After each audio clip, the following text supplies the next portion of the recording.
everybody, welcome to Sew It All. I'm Ellen March, and I am here with the lovely EllynAnne Geisel today. She is the apron queen. She has written the Apron book, Apronisms, and the Kitchen Linens book. Welcome, EllynAnne. I'm so excited that you're here. No, it is my pleasure to be a guest on your first season of this show. I'm just thrilled that you invited me. I mean, seriously, thrilled to be here. Well, I am thrilled to see your apron design that you created for us today. It's super cute. I absolutely love the little ruffled trim. I wanted to provide something that even I could sew because I know a lot of your guests are professional. I mean, they are at a much higher level of seamstressing than I am. And this is a project that even a beginner can do, and it's going to look, it's so simple, and in the end, it's going to look like you're a whole lot better than you really are. Fantastic. But you're going to grow up to be, you know what I mean? We can all move forward on that. Okay. Great. So what do we need to do first? We need to purchase some kind of toweling or fabric. This particular apron does take 4 bits of toweling that are of similar size. And that's one of the things with vintage toweling. It's hard to find for. I've chosen reproduction toweling. It's just a lot easier to find. After you've washed it to the instructions, you're going to download the pattern that I have drawn out and is provided on the Sew It All website. And then you're going to cut the pattern pieces out and lay them out. What we're showing here is 2 pattern pieces, the 2 ties, and well, this is 1 tie and 1 front panel. And we decided to show this directly to the audience because you may not be able to control when your bobbin goes crazy and all that, but you can definitely control how you lay this out so it's going to look very professional when you're done. Just match up the striping. Do it, you know, both pieces, the matching pieces have to also be on the front side. If you make a mistake and you lay them out on the back side, when you go to sew it, you're just going to go, no! So to avoid that, you know, just be methodical about it in the beginning. Be a little ahead of the game at the very beginning. Yes, so you're going to cut those out. Great. Then you're going to put the right sides together, taking advantage of the factory hemming because of the Love toweling. that shortcut. Ooh, I know. So we managed to grab that on a couple of sides. You're going to sew the seam. You need to finish things off, though, as you're sewing because the reproductive toweling has a kind of an unravelly side to it, and I mean that in all seriousness. And so you're going to need to pink the edges, and I say you have pinking shears. I do. Here, you know, pinking shears. I think that's really cool. But you're going to serge or pink, or you're going to use that seam stuff that you can buy in a little squeeze seam jar. sealant, right? Seam, that would be the stuff. And when you poke a hole in the tip there, you want to be sure not to do it with like a barbecue skewer or something like that. You do want to use a little pinhead. You cannot put that back in the jar. And so you have to make sure you squeeze out in increments and dab it on, and you can see it gives stiffens it a little bit too, which is nice. It gives a little stabilization to there. You know, the more advanced sewer doesn't need stabilization, but for those of us that are looking for every bit of help we can find, it's a we godsend. will take it. It's a godsend. So all the way down, you are going to you're going to have to open this up. You've got an end point here that's kind of going to create a bumple when all is said and done. So step 2, erase that bumple and make it nice and smooth. Undo your stitching, don't sew it all the way down, and then in lining it up, mark a 1/2 inch seam, and that is what you're going to demonstrate now. That's my understanding. You're doing this for Absolutely. me, right? I will sew for you anytime. What a friend, what a friend. Yes, so following that seam, though it is crooked, in the end, it is going to be absolutely a perfect point when you are done. Great. Well, let's test out that theory of yours, the perfect point. I think I can manage it. I'm surprised I used the word perfect with sewing because that's not a word that I believe the women of earlier generations even knew. They were proponents of the phrase good enough. Well, that's good enough for me. I'm just back stitching a little bit at the beginning of the seam and then following along that line that you've so nicely marked for me. That makes it so much easier to have just a little bit of marking since it does kind of follow this curve. Do you have a special kind of marker? I have a pink one actually, but I've seen that invisible stitching, that invisible marker stuff. What do you use? I use an air-soluble marker most of the time. You just want to make sure to wash it out before you press it, otherwise it will be completely permanent.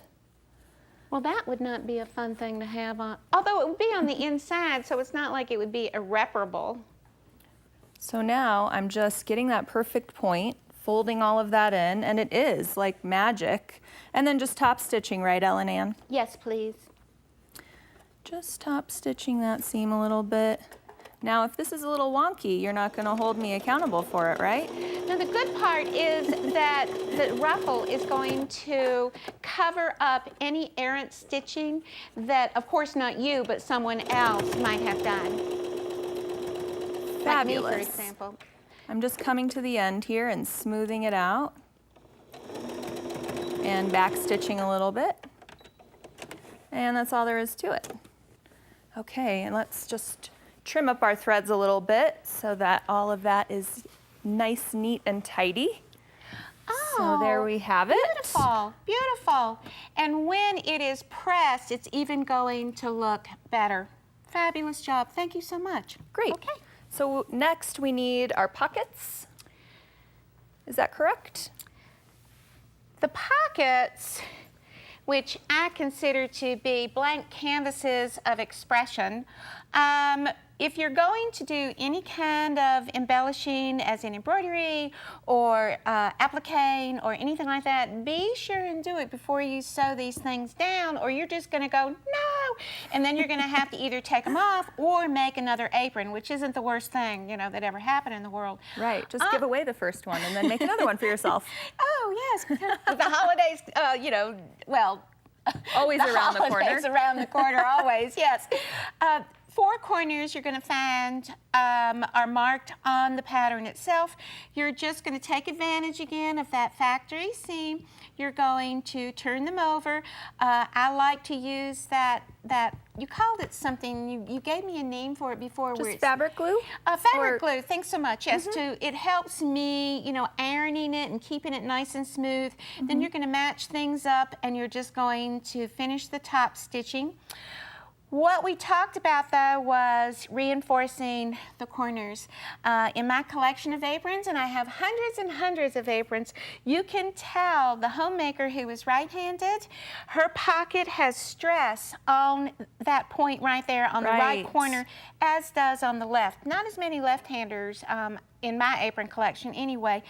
Ways to work around that stress so you don't punch a hole in it and then you have to do the mending thing, and that's really less fun than trying to make that work out. So one of the things we talked about was you have a button jar. I do. I know, I have a button box. You've got a button jar. It's so neat.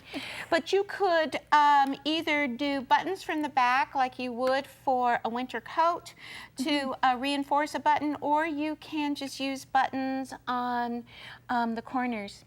I love it, and a little mismatched look. Never hurt anybody, right? Oh, more creative by the hour.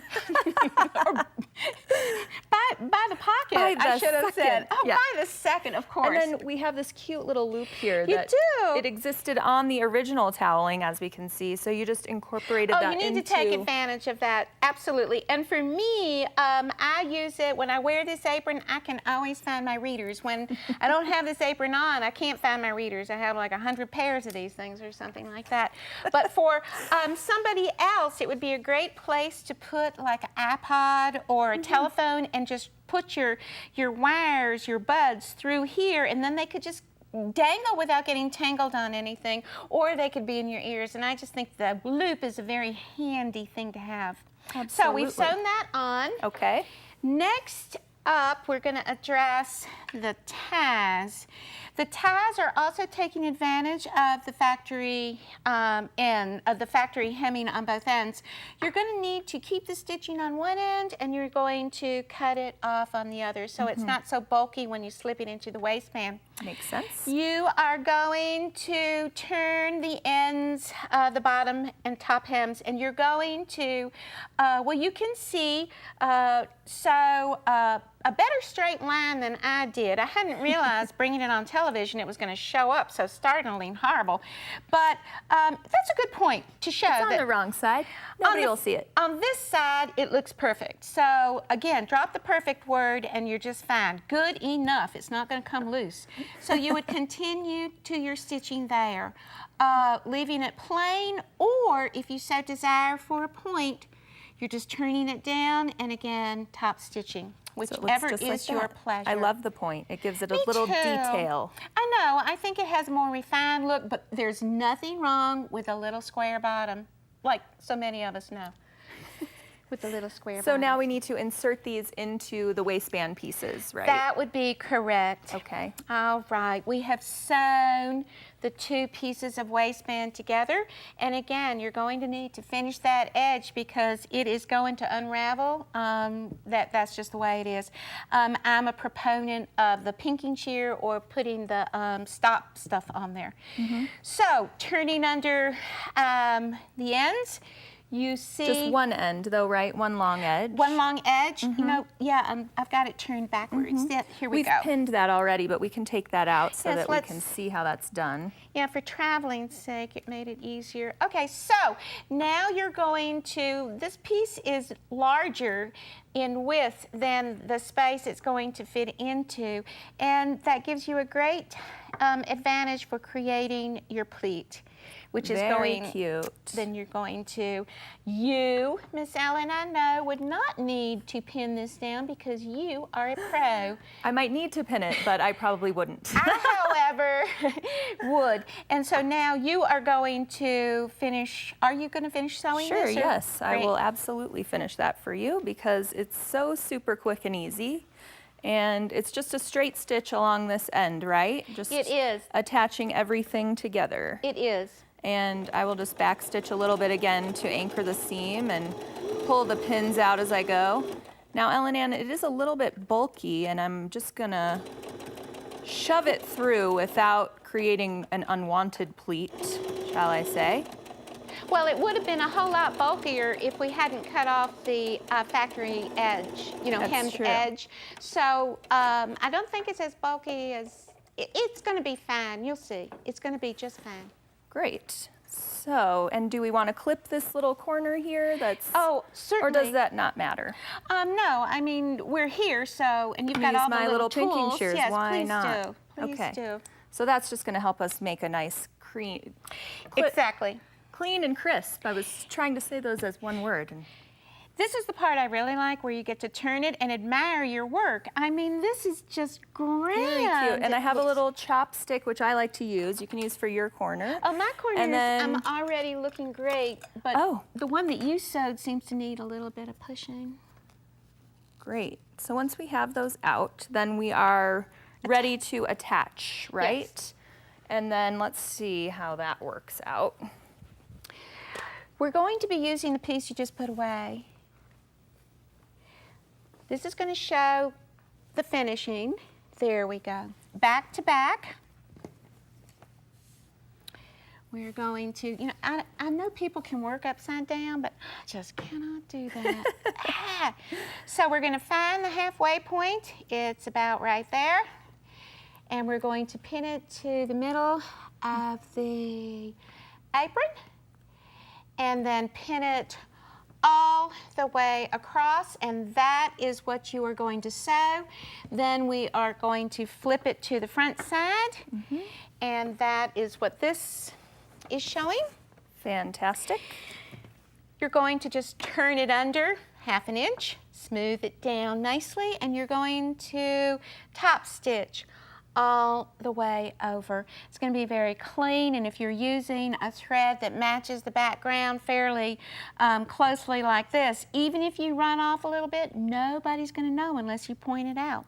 So that's the great part, but that just is a lovely finishing touch to the apron. Great. And so now we need to put the ruffle along the bottom of the apron, Yes, we do. correct? And you have a great tip for that. The two ruffling pieces have been sewn together, nicely finished off, as you see. I would have pinked them, but for the show, I did ask somebody with a serger to do that. So you can see, I mean, it's very, very clean look. Turning down the top hem, and then you're making, you know, everything nice.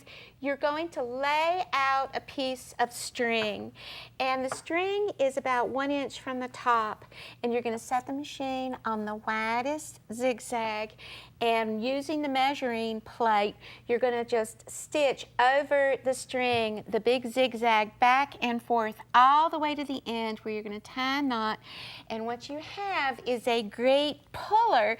It isn't going to break. It's just a wonderful. Let's give it a go. Oh, it's just the best thing. I think from the women easy. who in the Depression years sewed with, it made their aprons and all out of feed bags, they saved everything, and the thing they were saving with the string, I would just guarantee that tip came from that era. It's, I mean, I could have made it up, but I don't think I did, but if I did, it's still a great tip.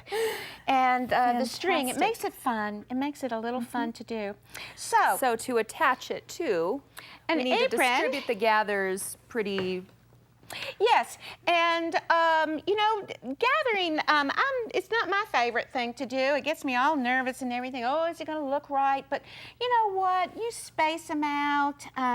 You put your end down. You find your middle point. And Just tack it in a few key areas, yes, exactly. right? And then We have have fun with it. I mean, this isn't something where somebody's going to go, ooh, let me measure and make sure that that's exactly that. Oh, so you want to make sure to keep this pin above the stitching like I did not do, correct? Well, it makes Slightly above, so that you can it easier gather. when you make the pull, yes. Okay, let's see if I can do this. So you just kind of ease it past the pin a little bit. Well, even if you pulled it out and then you put it back down, I don't think, you know, there isn't anybody one's that's going to say, know. rule breaker. Good. The less rules in the sewing room, the better, really. That's what I think too, and that's what I like about all this. It's just, you know, you're sewing more from your heart than you are from the book. I like that part. Exactly. Well, this is so easy with this string. I absolutely love it. I mean, if we were gathering with threads, they would just be all over the place. I am going to take that out. Well, you told me just earlier to- about using a heavier thread underneath, that's a great tip, but I think this is even a better, I mean, even It really for a is. sewer with a lot of experience, that's still, you cannot tear that string. So once we have it, you know, more evenly distributed Yes. than I've done here, You're although I just- did a pretty good job, I must say. Okay. Then we're going to just stitch right above the string line. Your choice, whether you want it to be 1/4 of an inch, 1/8 of an inch, anything like that. Because when you're done, you're going to simply pull the string and out it comes. And then if you want to get really, you know, into the details, you're then going to pull the bobbin thread and out is going to come your zigzag, and it's going to be completely no one will clean. ever know. Fantastic. Oh, you have the finished, our beautiful I finished sure apron do. over here. Let's see what it looks like. Let me get rid of all of this. It's all ready for you. Here we are with our cute ruffle, perfectly gathered. I want to see it on you. Let's try it on. Oh. Fabulous. And a little embellishment. I would do a little something something to the pocket there maybe, personalize it a little bit. You know, with the embroidery on pockets, that's another thing. It's not just for personal expression, but you can also, you could like copy recipes, cards that were written in an aunt or a grandmother or your mother's handwriting, and then you could print, you know, lay it on here. Transfer. And then you could sew it on there, but then with a needle and thread, you could actually go over the letters of her. I mean, it would be a little intensive, but it would be so gorgeous when it was done. Well, I absolutely love it, EllynAnne. Thank you so much for being here today and showing us your great apron designs. It's just the cutest thing ever. It has been more than my pleasure. I have just loved it. Thank you. Thank you so much. And if you'd like to learn more about EllynAnne Geisel or to download the free pattern to make this lovely apron, visit our website at sewitalltv.com.